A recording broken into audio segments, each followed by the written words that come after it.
Ancient technologies. Comments. So this video is going to be about the copper tube sand and water technique for cutting granite or any type of stone, and then if it can work, right? There's some people who have tried it and it does work. However, though, it is not the best method.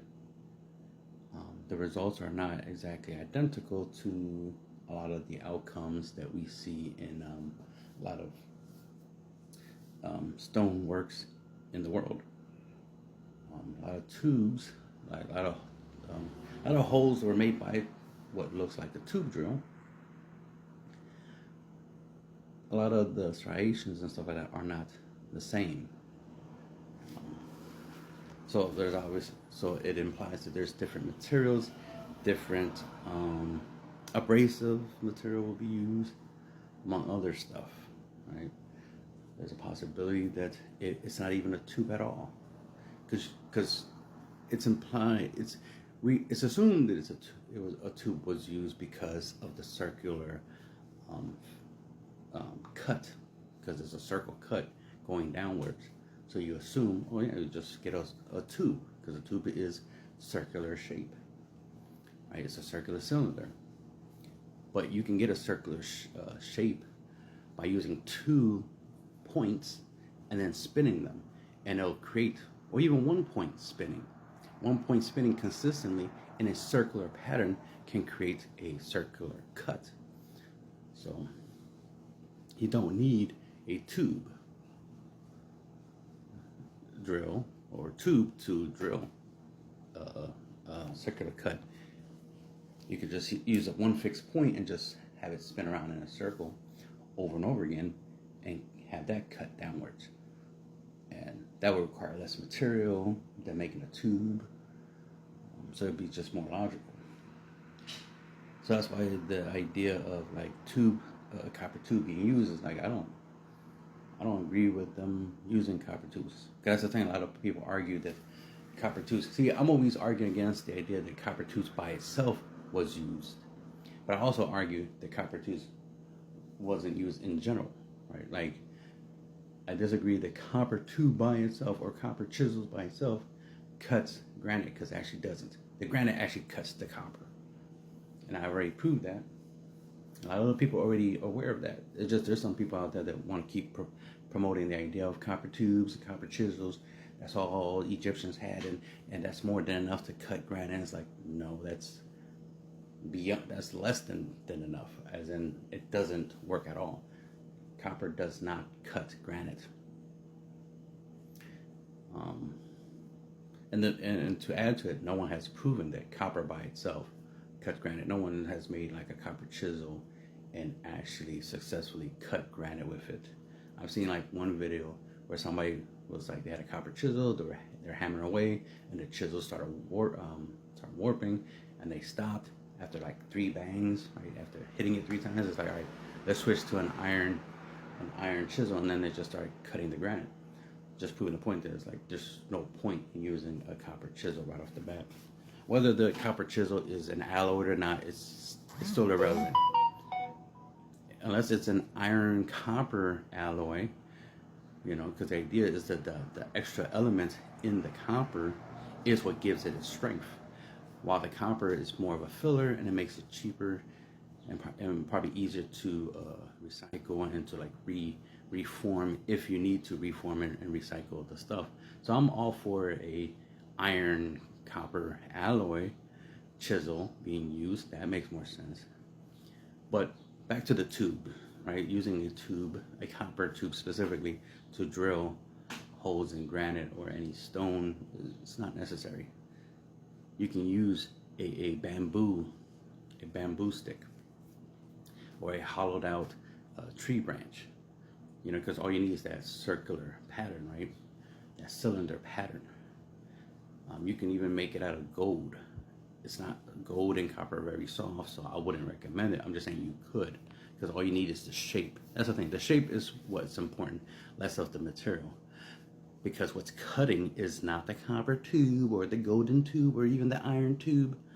it would be the abrasive that you use, which would be more likely sand. Sand has quartz. So for all that, you're better off just getting a whole bunch of quartz or sand and then just use that, because that's what's actually doing the cutting.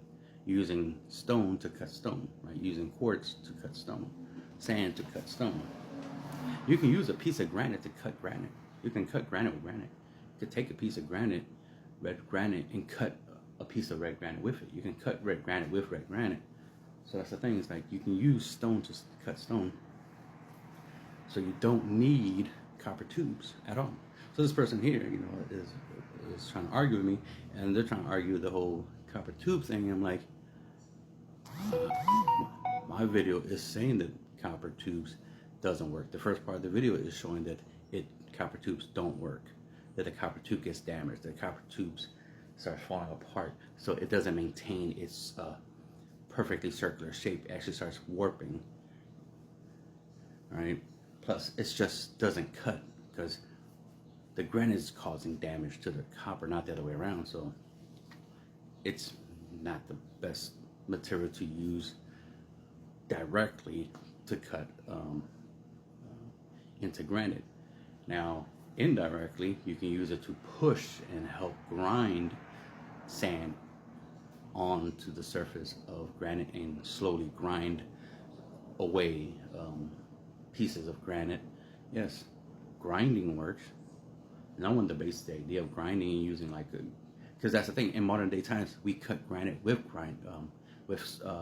granite cutting saw blades. We use saw blades that have like, you know, diamond tips or quartz tips, or even just sandpaper.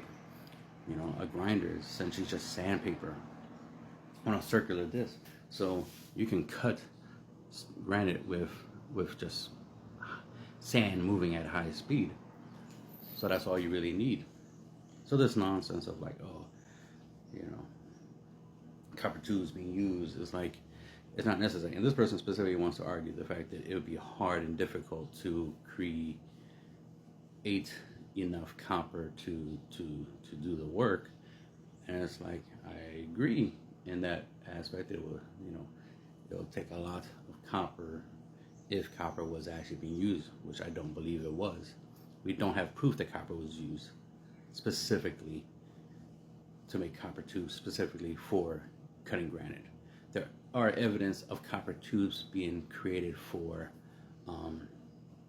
putting on, you know, to put it onto like furniture and stuff like that. So there's proof that Egyptians at least did create copper tubes. Whether they used it to do tube drilling is still debatable, because it's like there's no proof that they definitely did, which it's just people are assuming, and that's the problem.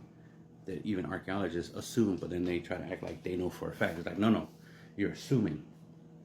You're speculating that they did.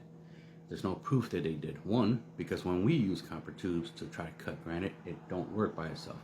If we combine it with sand, yeah, the sand works, but it only proves that the sand itself is the only thing that works. So you don't need copper tubes to cut granite when the sand is the thing that's actually doing the cutting, which means you can use anything. You can use a stick. You can use a stick and put sand on top of the surface of granite and just move that stick around in a circle. Just move that stick in a circle, and you will cut into the granite. The reason why is because the sand is cutting the granite. The stick is just pushing the sand against the granite. So you're literally just sanding away the granite and making a circular hole in it. This is also why you can make other shapes. Because I've seen like star shapes and like different shapes, square shapes in granite. And it's like, yeah, that definitely wasn't tube drill. That was something else. That implies that whatever was used is able to move around and make that shape. So if anything, I could definitely prove copper tubes, or just the tube drill concept, is not a real thing. Like ancient humans did not use tube drills.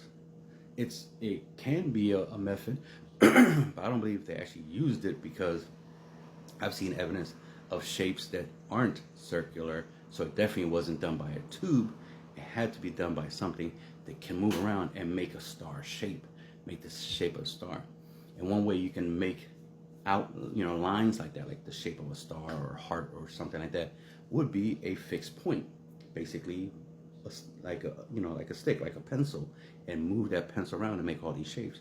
The fact that you can make a circle with a pencil, like you could draw a circle, you can cut a circle, you can draw a star, you can cut a star. So it's like, yeah, we're just interested in figuring out what method they actually use. But so far, I'm leaning towards the fact that they used something that was a fixed point, and they, just made it go around in circles really, really fast, and that's how they were able to get the shape, the cut.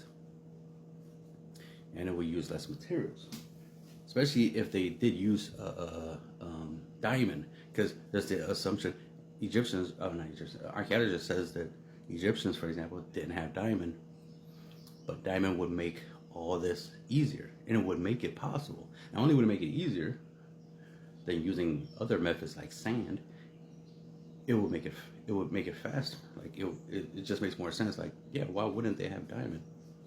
They could get diamond, and they don't need a lot of diamond. That's the thing. They just need a small piece of diamond. You don't think they could have found a small piece of diamond somewhere? Where do we get diamonds? We dig in the ground, right?